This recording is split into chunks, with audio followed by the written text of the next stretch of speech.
What is going on with his clothes and his speech? And what are his baptisms really? When Jesus refers to John the Baptist, he's referring to someone born of woman. He's talking about the Torah, not his mom.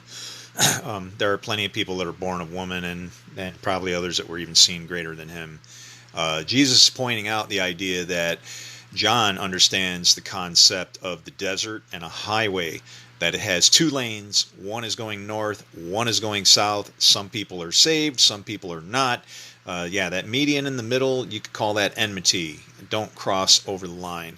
But regards to the things that John did, with regards to like some of the things he was eating, he ate locusts versus opening up the bottom of the pit, which the locusts are actually complaints and troubles, and causing more of them.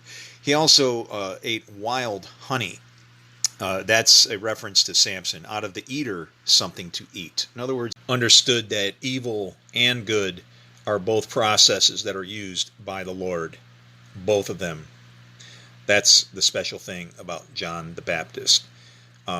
Here's the problem. One thing that John didn't know, okay? He didn't know that he was the one who was supposed to go.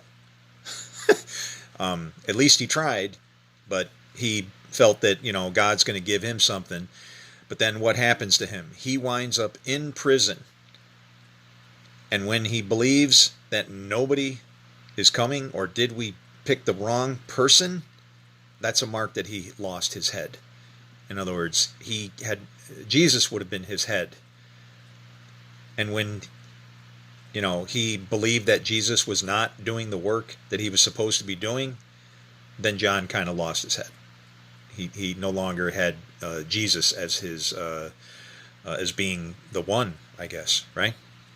As far as John's activities, we know that he was an Essene by those activities, because the Essenes would not eat any food that was prepared outside the community unless it was providential food that was prepared by God, thus the locusts and wild honey. But the point of him eating locusts and the wild honey, the idea is to show that from bad, good can come. Instead of the locust eating him, he's kind of on the other side of the fence. Same thing with the honey. That is a reference to Samson's riddle, where he says, out of the eater, something sweet, out of the eater, something to eat. Well, if the eater is eating dust, eat the honey instead.